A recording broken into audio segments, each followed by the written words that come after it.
Hello, good morning. Thank you so much for joining our webinar this morning. Today, maybe it's good afternoon for some folks as well. So good morning, good afternoon. Thank you for joining our webinar. My name is April Beasley. I'm with Mayan. I am the Director of Growth Marketing here at Mayan. And we are here to talk to 3 different Amazon sellers and talk a little bit about how, their journey in becoming an Amazon seller and, some becoming a 7-figure seller. So I'm going to go ahead and push us on through. Before we get started, I just want to talk a little bit about the console. This is a little bit of a different console. If you've come to the last of our webinars, you've seen this before, but on the left-hand side, you're going to see our faces. In the middle, you'll see the slides. Below us, you'll be able to ask a question to the panelist. In the middle, there is an attendee chat, and that's basically just, your overall chat if you want to have, just kind of chat back and forth and create some community with other audience members. And then there's also a quick survey there underneath the slides. Also, if you're interested in talking to one of the Mayan experts, go ahead and book a call. That's on the right-hand side of the screen. And if you are ready to do a free audit with Mayan, and basically what that audit is we go into your account and we look at opportunities and how advertising and maybe listing optimization, but we take a look at what those opportunities are and how to make more money and be a little bit more successful at Amazon. Just wanted to give you a quick little heads up that we are doing a Prosper Show giveaway on Instagram. So if you follow us and find the giveaway, it'll tell you exactly what you need to do in order to be qualified and eligible for those 2 tickets to Prosper. So now we are ready to chat with the attendees. We want to just get you warmed up and hear a little bit about where you're from, how long you've been selling with Amazon. So just go ahead and start talking to us. I'm going to go ahead and introduce Mayan. Mayan is the only PPC optimization platform built by MIT data scientists. And we have customer success managers that are proven Amazon and PPC experts. You'll be able to get to talk to 2 of them today. So this unique combination of technology and expertise is driving unrivaled FBA growth for revenue and for our customers. I'm going to go ahead and present to you Chris Sawicki and let him introduce himself. Hi, guys. Yeah, my name's Chris Sawicki. I'm an account manager here at Mayan. I've been selling on Amazon for around 8 years now. I started out in the retail arbitrage space, primarily just like flipping stuff. So trying to sell a lot of books, anything I could get my hands on, really. And then I kind of I learned that, man, there's a lot of money to be made on Amazon, and kind of learned more about the Amazon ecosystem. And then I started my own private label business selling pet supplies. And I had really good luck with that. And then, yeah, I just really wanted to kind of dive more into the tech side of stuff. And now I'm here at Mayan. Perfect. So here's a little slide talking about all the things that Chris is an expert on: retail arbitrage, private label, product sourcing, Amazon PPC, listing optimization, and inventory management. I'm going to move it over now to Phillip. Thank you, April. Hey, everyone. My name is Phillip Duong, and I started a keto food brand on Amazon back in 2018. We did keto noodles and keto rice products. We recently got acquired last year by another Y Combinator startup. And we're doing a little over 7 figures annually. My aggregator that bought our brand actually used Mayan. So that's kind of how I got connected with them. And right now I'm an account manager at Mayan. Thank you, Phillip. Yeah, and he's also an expert on private label, product sourcing, Amazon PPC, listing optimization, inventory management, and successful exiting. He's generated $1.7 million in ad sales over the last 30 days. That's pretty amazing. And we want to introduce you to Daniela Bolzman. Awesome. That story by Phillip is incredible. I'm like so excited to hear even more. So I'm Daniela Bolzman, founder of Mindful Goods. I actually started selling, we started our business as a full service Amazon agency 6 years ago. I also started with a little bit of arbitrage myself, launched my own brand a few years ago, a puzzle company during the pandemic. So I have a fun story about that later. But our very first client was a 7-figure CPG brand. Our second client was a 4-figure CPG brand. So since day one, we have been supporting large and small brands. And now we are no longer a full service agency. We purely do listing optimization and creative content for brands on Amazon. Perfect. Thank you so much, Daniela. We're so happy to have you here today. Thank you. And then for Daniela, obviously, she said it, listing optimization, developing creative, but also ask her about growing her puzzle brand and her creative agency, packaging for the digital shelf, design for conversion on Amazon, split testing and Amazon experiments, Amazon versus retail versus Shopify, and we already covered listing optimization. So she is helping her customers, her clients experience 255% increase in sales and stopping that scroll with her creative. So really excited to have her here today. So I'm just going to go through. I'm going to start with. I'm going to go ahead and start with Phillip on how did you get into Amazon selling? I love this story. It's very heartwarming. So take it over. Sure. Thanks, April. So I actually started selling the product because my mom was pre-diabetic and I was looking for foods for her to eat. This product is primarily eaten in Asia. It's actually called shirataki. What it is, it's a noodle that's kind of based out of water and mixed with a plant. So it's very low calorie, low carb. I started making my own version and then testing it, with my neighbors, friends, and then I got it, private labeled through a manufacturer overseas, and that's how I got started selling on Amazon, and it kind of just took off from there. Perfect. Thank you so much. Daniela, how about you? So like I said, I started with a little bit of retail arbitrage just to get my feet wet and understand the business model and the mechanics of Amazon, and ultimately knew that I wanted to start my own brand. So a few years later, I had launched my puzzle brand. And interestingly enough, I also did that myself in a very lo-fi kind of way. I printed about 50 of them and just tested the waters on Amazon first. I packaged them myself because I wanted different kind of packaging than what was in the marketplace. And I just wanted to see how well they would sell. At the time, I was hearing that, it was not a great idea to start a puzzle company. And when the pandemic hit, it became one of the #1 selling products on Amazon. So if I would have started sooner, I probably would have hit that exactly right.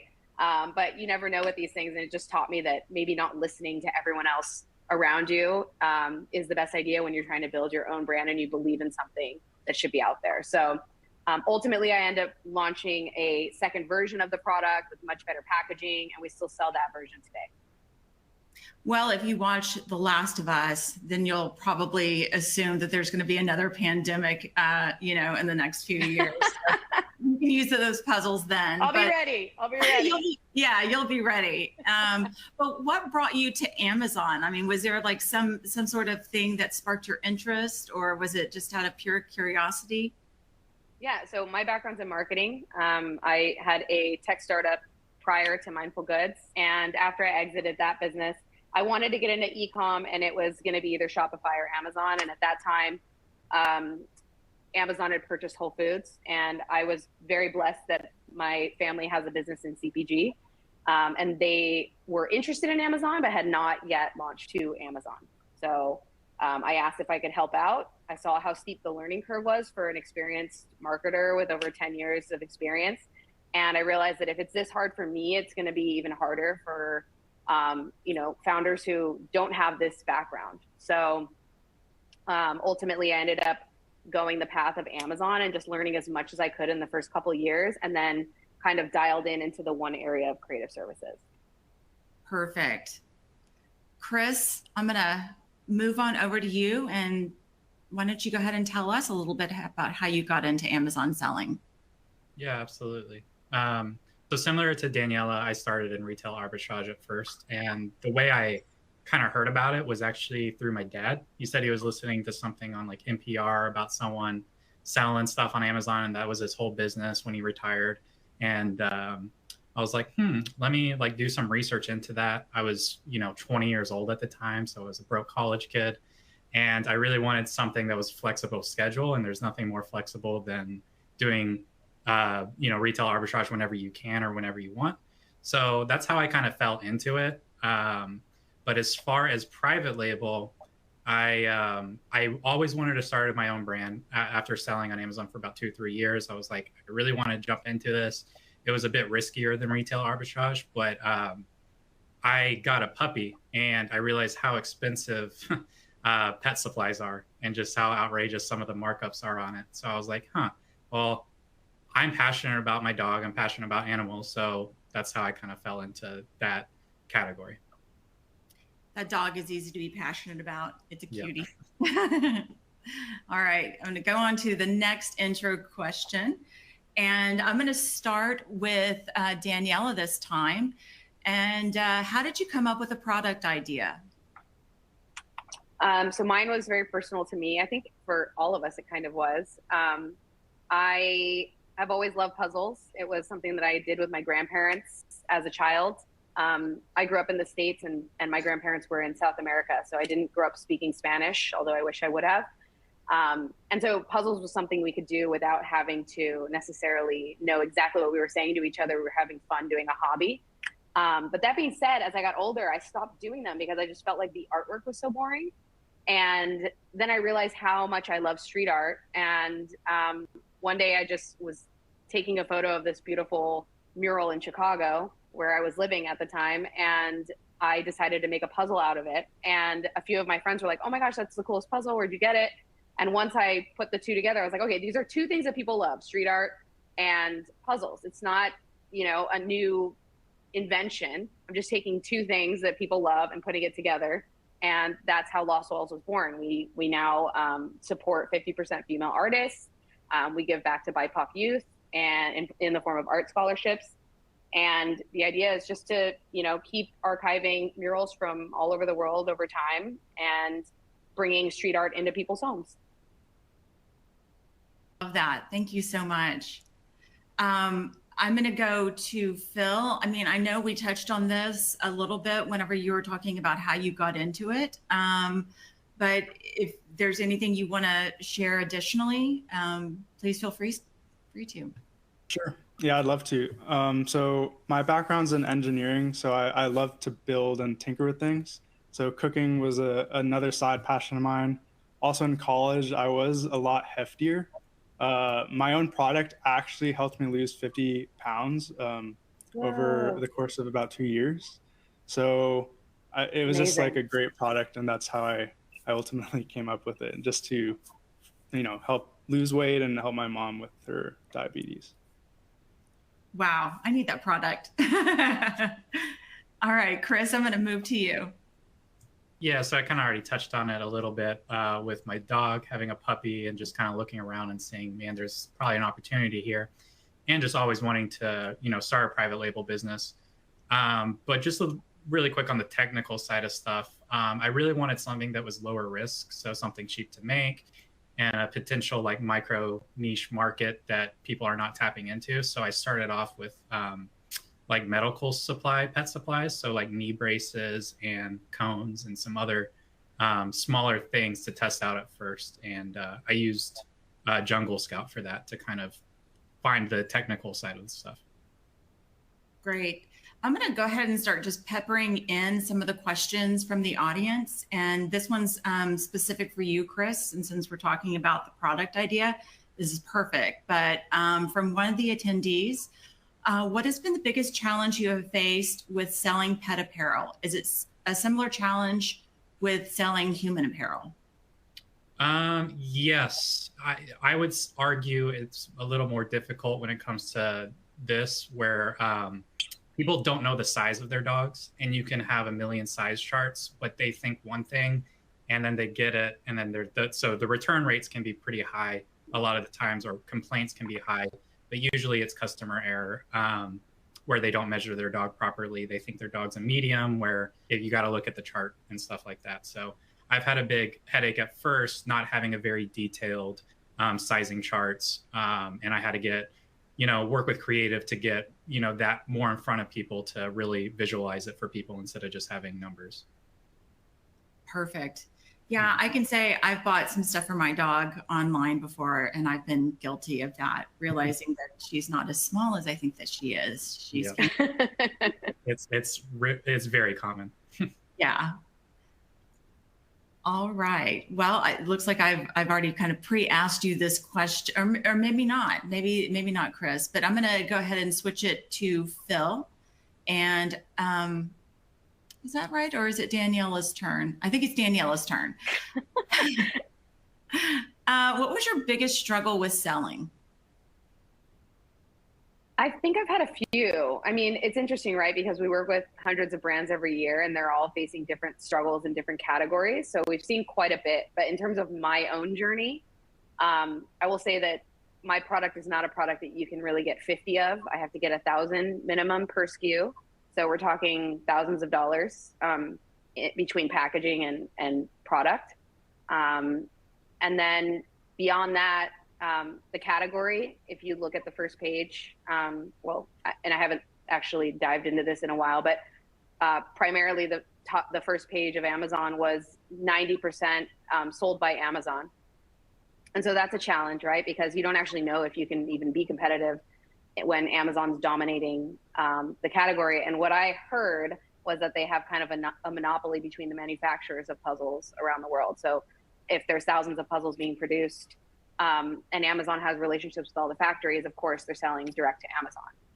So that was a challenge going in, and it still is. Also, the category is limited in the depth of keywords, right? There's not a lot of long tail keywords for jigsaw puzzle. It's either 1,000 pieces or 500 pieces. There's not a whole lot of people searching for niches because they don't really know what's out there. So that's also a challenge. And so the way that I deal with these challenges when I do face a challenge is that I'm looking at this as a brand building activity, that I'm not looking at Amazon as like a get rich quick overnight scheme.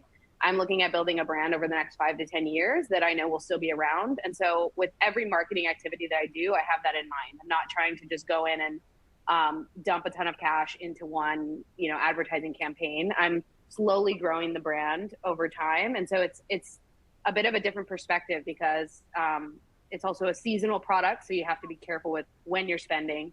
And those are all basically the top 4 struggles of this category. I could name so many others that are most common with the sellers that we see, but those are the ones that I've faced personally. Perfect. I'm going to go ahead and go to Phil and ask you what your biggest struggle was. Initially, my biggest struggle was delegating. So at the time I started my business, I had a full-time job, and I just had a really hard hiring people and just doing, getting people to work on the brand. So I actually quit my job and did it full-time. And even once that happened, I had a hard time delegating tasks. So ultimately, as you grow your brand and try to scale it, you can't really do everything yourself. And a really big learning process for me was to learn how to hire effectively and delegate. Yeah, I think a lot of Amazon sellers really struggle on that delegating thing. I mean, as being an entrepreneur myself, I had my own business for 13 years, and that was one of my biggest struggles because I think as entrepreneurs, like we have these amazing ideas and we kind of want to forge our own path, and maybe there's a little bit of like, I kind of feel like I can do it a little bit better than other people. So, I mean, I think that that's just kind of a little bit of the type of personality of an entrepreneur. So I'm really glad you touched on that. I'm going to move it on over to Chris and talk a little bit about your biggest struggle. Yeah, so aside from like the sizing issue we talked about, my biggest struggle starting out was actually PPC. I hired someone to do it for me at first, and this kind of goes to Phillip's point about delegating. I hired them at first. I didn't really think they were doing a good enough job, and so for me to take it over, I had to do a lot of learning and a lot of research. And that's kind of how I learned to start doing PPC. But it was a huge struggle at first. It's a ever-changing system, so learning it from scratch is not very simple. Yeah, I mean, and just for the audience out there, we did not force Chris to say that because he works for Mayan. I mean, this is legitimately his biggest struggle. We had an offsite and we did a fireside chat with our sellers. And he said that, in the confines of our offsite room, that was really his challenge, and kind of found a passion around it. But as someone who's a marketer, and I've done Google PPC, that is one of the things that I won't do myself. I will make sure that I hire someone to do that because, I mean, you can mess up and waste a lot of money and get no returns very, very quickly. I mean, it's a big tool. So I completely understand that. Let's see. I don't think we have any additional questions here. I'm going to wrap up with that. And I'm just going to start going through some of the questions that we have from our audience. And since you were talking about PPC, Chris, I am going to ask you, what are the biggest challenges you faced or lessons? Oh, sorry. Our lovely producer moved it on over. What are the biggest challenges you faced whenever you were learning PPC? Yeah, so I guess I'm trying to think off the top of my head, really just organizing and learning all the different terminology behind everything, understanding how it works in general.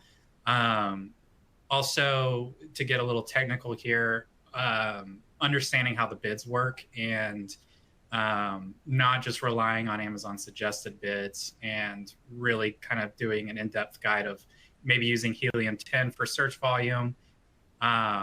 Really, a lot of it's just terminology and understanding how it actually works, and then kind of piecing it all together. Perfect. Daniela, what about you? With PPC?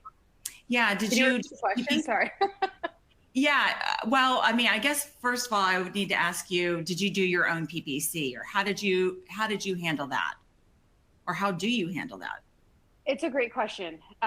So I'm obviously very fortunate that I have a creative agency. So we have lots of PPC partners who have kind of volunteered to help out. And so I actually have used quite a bit of different services. I also have done my own PPC myself. I haven't found the exact right solution yet.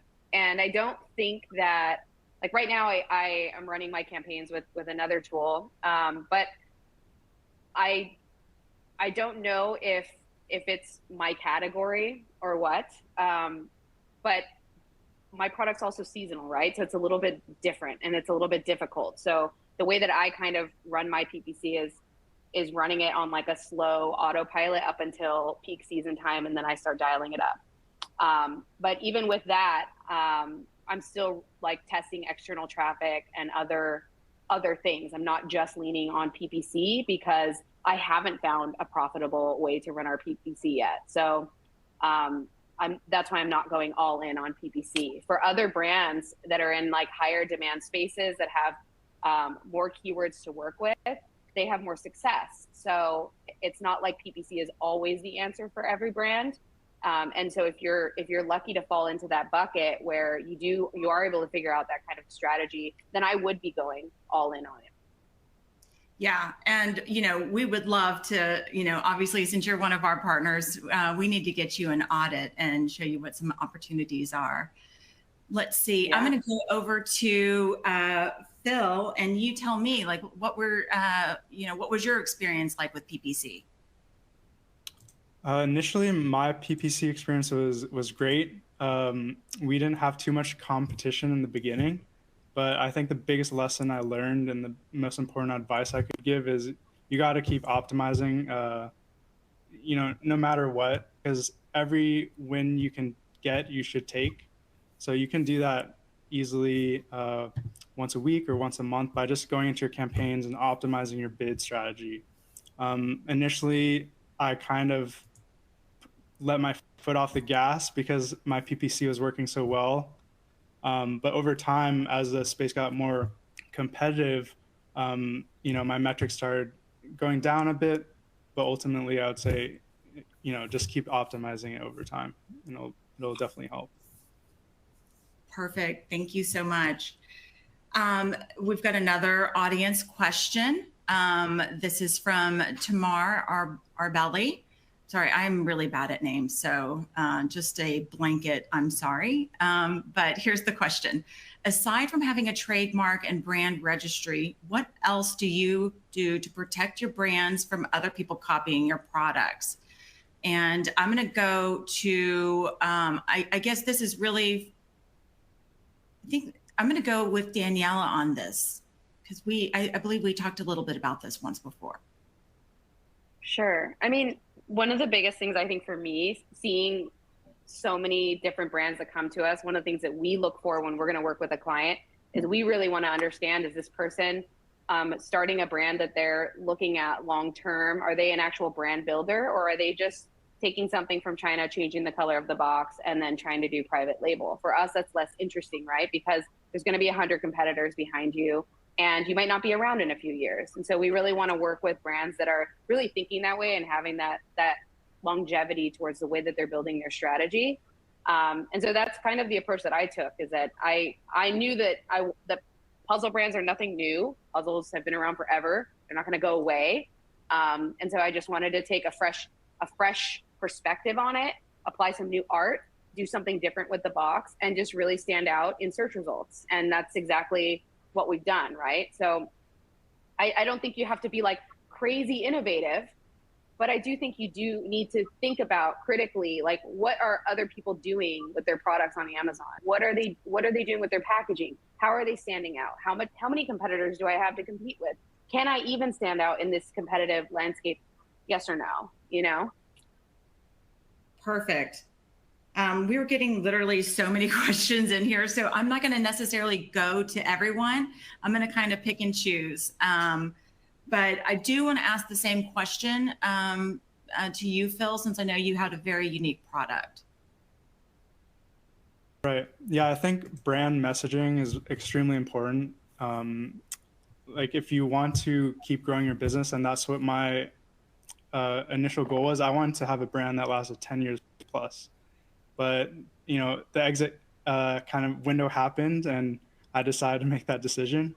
But ultimately, you want to have a business plan where you can see a future in different products and expansion. So that way you have less competition per se, and you can stay ahead of the curve. Perfect. All right. I've got a question on warehousing products. This is from Charles Lord. Where do you warehouse your products? And I'm going to go to Chris Sawicki for this one. Yeah, so how I initially started out was, most of my manufacturing came from China. And how I started out was literally just putting it into my garage and then sending it to FBA. And I did that for about 2 years until it got too much. I did work with a 3PL for a while, but then I kind of downsized again. And now I've been just storing it locally and sending it into FBA when I can. Perfect. And Daniela? Oh my gosh, shipping tree from day one. I have nothing but great things to say about them. They integrate with Shopify. They've made my life so easy. They catch things before I do. Their customer service is incredible. And they have a few warehouses in different parts of the country. So they've been able to keep my costs down. Highly recommend them. I've seen so many people struggle with this. So I highly recommend, if you can afford it, that you start thinking this way and using a 3PL that can make your life easier, because I don't even have to think about this stuff. If I need to ship something, they handle everything for me. Perfect. I am going to go switch it over to Phil, and I'm going to ask you, how do you do keyword and product research? And obviously you can pull from your own personal experience, or you can pull from what you do for customers.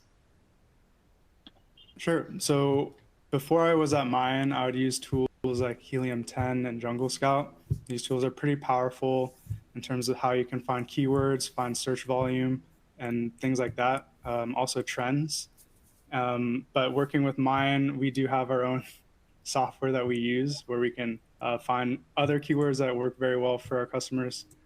But ultimately, I would highly recommend Helium 10 or Jungle Scout. All right, Chris. Same exact answer. Okay. I used Helium 10 a lot in the past. I still use it today with my clients, but here at Mayan, we also have an internal NLP tool for keyword targeting. Perfect. I'll add something to that, April, if it's okay. Of course. So I'll add Data Dive to the mix, because they actually do something that's quite interesting. So where they miss out is using like Cerebro and other parts of Helium 10, but they do something which we've been doing for years, which is called like Battle of the Titles and Battle of the Bullets, where they'll basically take your copy and run it against your competitors that you select, and they'll let you know the organic reach of your content versus what theirs could potentially be, and you can optimize it based on that, like live in a spreadsheet. It's really awesome. And then beyond that, going into your actual Amazon data can be super powerful, right? Like looking at your top converting keywords in your search term reports and looking at your brand analytics for the last quarter, pulling that and seeing if what Amazon says is relevant to your product. You might have completely missed something. So it's good to review that at least on a quarterly basis to see what else you could be putting back into your listing and laying over on top of your graphics, so that when people are searching for those words, they're subconsciously seeing it on the image as they're searching or as they're going through your listing. Yeah, I can't wait till we release a product around this that's coming up this year. And so don't want to talk about it too much, but it's definitely, there's an opportunity out in the market, and we are very excited to launch it later this year. All right. Let's see, let me find another question. Let's see. Have any of you started to use the Buy with Prime and Shopify integration, and what are your thoughts? I'm going to go to you, Daniela. I'm actually not using it. I don't use it because I'm for right now, I'm trying to keep those channels separate. But I'm not against using it. If you are not really running your own traffic to your own website, I absolutely think you could be using it, because driving the traffic back to Amazon is going to help you. It's going to be beneficial. It's going to help your products rank better. They're going to see traffic is coming from your website, and they're probably going to favor you for it. I don't, because I'm actually, running my own advertising to my Shopify site, and my margins are different. Perfect. And Phil, same question to you. Yeah, I would also agree with Daniela there. I also sold on Shopify, and we had ads running directly to my Shopify store. Margins were actually better on my personal Shopify store, so that's why I kind of keep them separated. But it really just depends on what you're selling and what your supply chain looks like. Chris, do you have anything to add there? Not a whole lot. I mainly didn't focus on my Shopify store. That's one regret that I've had in the past. Pretty much all of my focus was on marketplaces, so Walmart, Amazon, eBay, and whatever else. Perfect.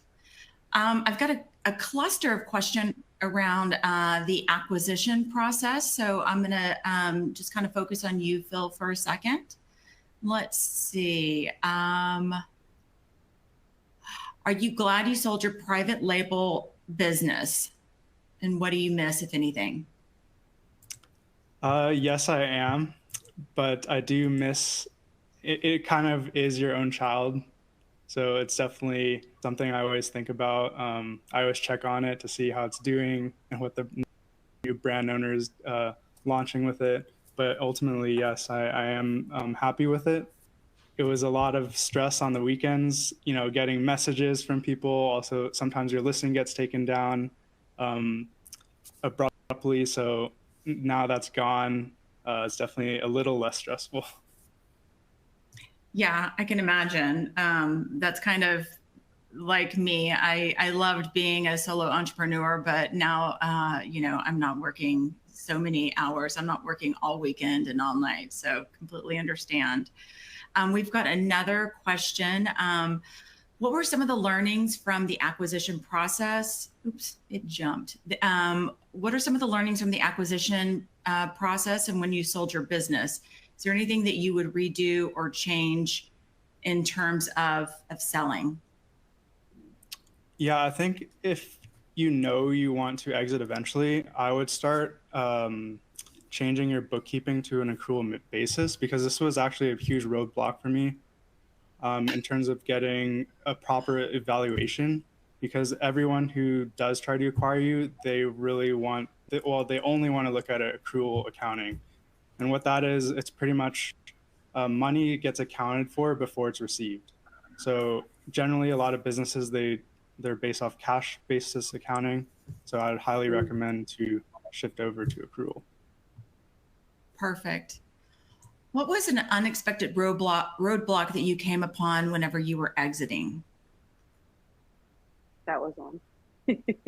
Oh, I guess to double down, yes. Like the accounting is definitely top of mind. Also, to add to that, profitability is really key, because that really changes your EBITDA and your multiple that you're going to get from your payout. So really, towards the end of your exit, I'll try to just slim down as much as you can to get a bigger payout. Perfect. Daniela, I want you to know that you're getting a lot of compliments for your dog. Thanks. Oh, is she no longer in your lap? No, he's down below. Yeah, his name is Piggy Smalls. Oh, that's adorable. That's adorable. Okay, let's see.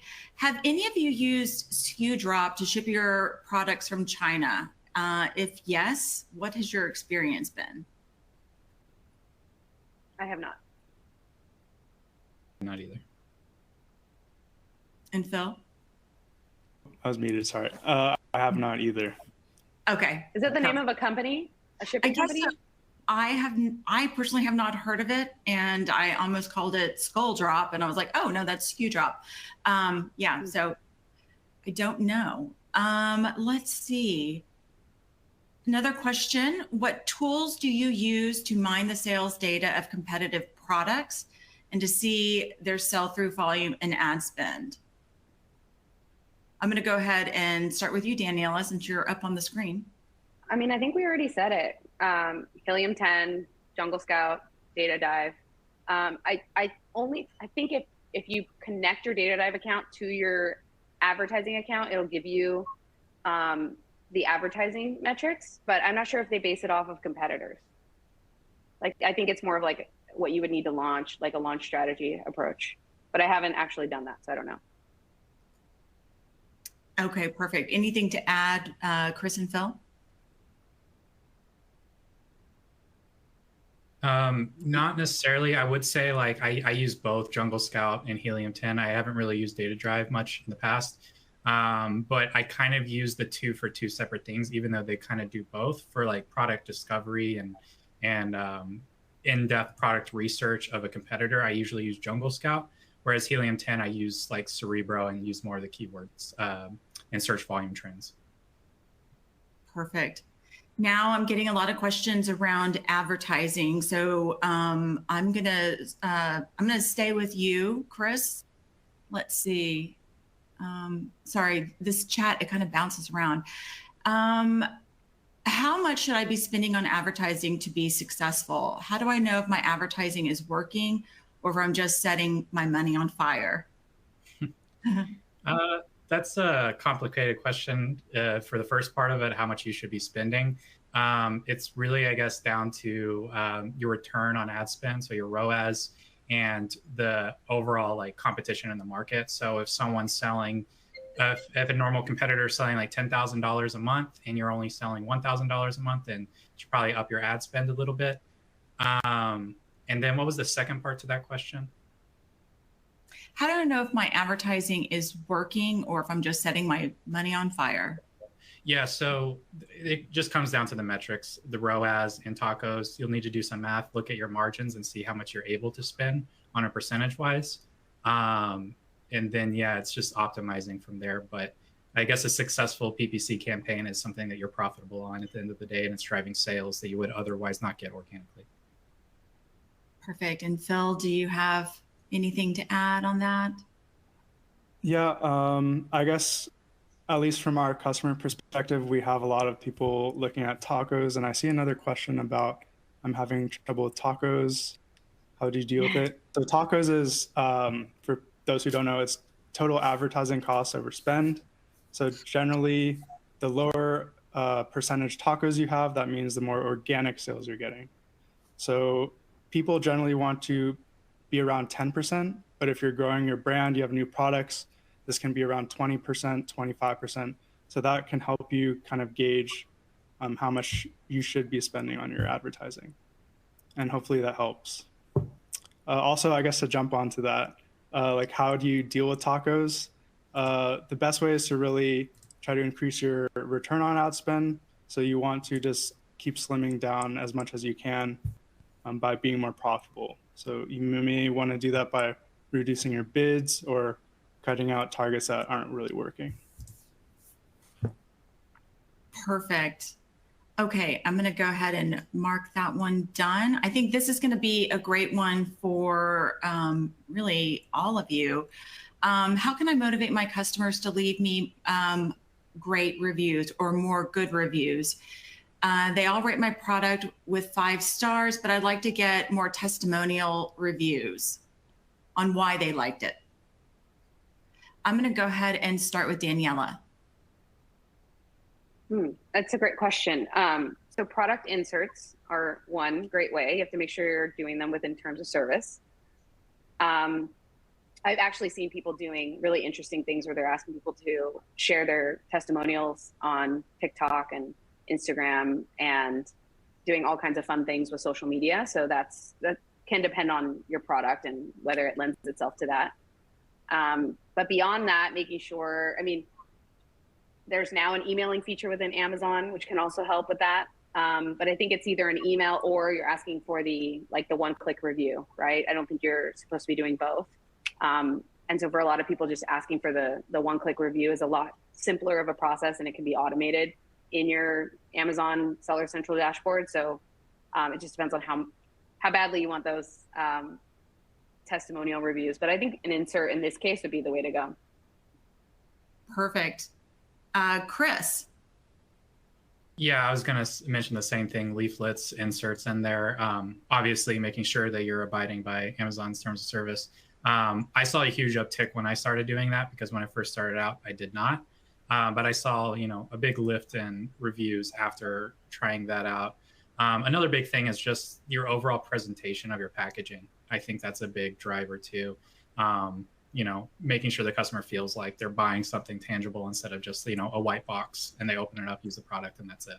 So making sure your packaging and creative is good, and then inserting a leaflet or an insert to basically request, reach out to us if you need anything. I'll add to that, the packaging totally helps. Like with our packaging, when people post on social media, they're not just normal puzzles, people just post the puzzle finished with like maybe a couple pieces to the side or With ours, we're always getting people posting multiple photos because they have the box and the leaflet and the puzzle finish and the puzzle in progress. And they just have so much more fun with it when you have really cool looking packaging. That's awesome. I love product packaging design. That's like just so amazing. And I think people don't really give it the amount of thought. They think that it's just a piece of cardboard. It's just, you know, what your product is traveling in, but it really is creating an experience. And it's also elevating what someone is perceiving about that product. So good on you. Let's see. I'm going to take about 5 more minutes worth of questions, and then at 50 minutes after, I'm going to allow our panelists to give like their final pieces of advice. So just wanted to not disappoint anybody if I change it on you too fast. Let's see. We have a question around product lineup. I'm thinking about expanding my product lineup. What is the best way to go about this? I also would like the panelists to consider seasonality. I know that for a couple of our customers that we work with, a couple of our clients that we work with, you know, we saw that there was a lot of seasonality, and we made some recommendation around products to really kind of even that out so you can have, you know, more consistent sales. So I'm going to go ahead and move it over to Chris. And if you could talk anything about, you know, considering expansion of the product lineup and how to start that process. Yeah, I would say the first thing I would do is, if you have a good seller, is to just expand off of that. So add variations to it. So for example, if you were selling cute dog cones like I was, you know, I'd try a new design out before, you know, maybe launching a whole new product by itself, because you can kind of work off an existing listing that's working well. And then if it kind of just helps the overall listing as a whole, you know, more SKUs, more sales is a common term. And if you have it variations of it and it's already working, it's just going to expand your sales and growth. And then outside of that, you know, just look for other, you know, avenues using tools like Jungle Scout to do some product research and find markets. I'm going to move to you, Phil. Yeah, I would say the same exact thing. For example, for our keto noodle products, we just changed the shape. So we started off with noodles and then moved into like fettuccine and other pasta shapes. So definitely leveraging your current product will overall help your brand. Perfect. And Daniela? That's all perfect. I'll just add one tidbit to that, is that it can be a size variation. It can be a flavor variation. It can be a bundle. It can be a design variation. So be open-minded about the types of variations that you can have. Look at your competitors, and definitely look at those tools like Helium 10 to see, or even your own PPC reports to see what are people actually searching for. There might be something that you don't even realize that people are searching for that's exactly what you can offer next. Perfect. Variation is what I'm hearing. Mm-hmm. All right. And so this is going to be our final question. And I am going to go back to Chris on this one, only because he and I have talked about it a lot, which is, I want to get an Amazon Choice badge on my listing. How can I achieve this? Yeah, so, you know, there's not like a specific checklist you can do to get it. But, you know, typically it kind of comes down to sales velocity in the market that you're in. So if you're selling dog cones and you're the top seller in dog cones and you have really good reviews, great content, great packaging, then you're more than likely to get the Amazon Choice badge for that niche market.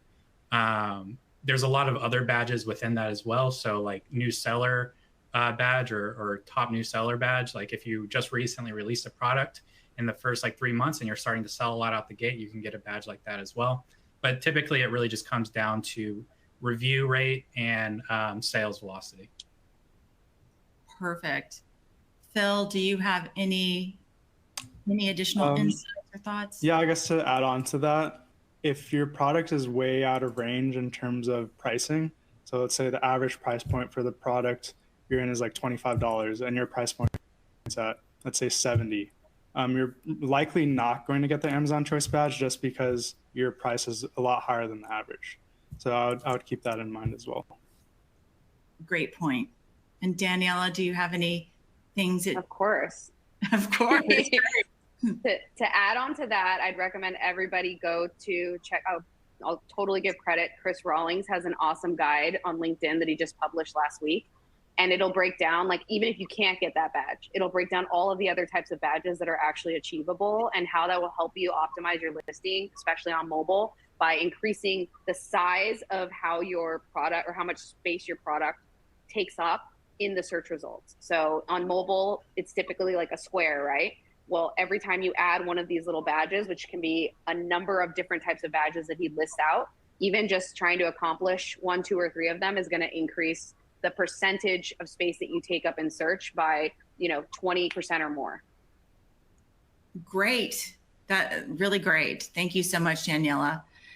I want to give you guys an opportunity to kind of give some closing thoughts and any pieces of advice. And I'm going to go ahead and start with you, Chris. Yeah. So I guess my advice would be stay organized and be patient and very thought out before you commit to anything or do anything. Really focus on the customer's point of view. So focus on the creative, the product itself, the price points, and yeah, just do a lot of research and your due diligence before you try anything out, and really just stay organized. Wonderful.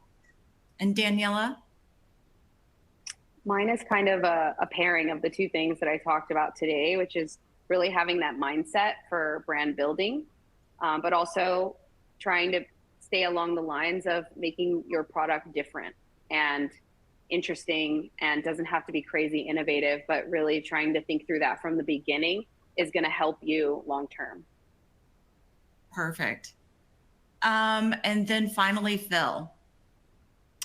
Yeah, for me, I touched on this before, but I would say, really learn how to delegate, especially on the things you don't know, like what you're doing too well in. If it's PPC, design, or anything else, I'd really look for someone to delegate it to. That's the best way and quickest way to really scale your brand. Perfect.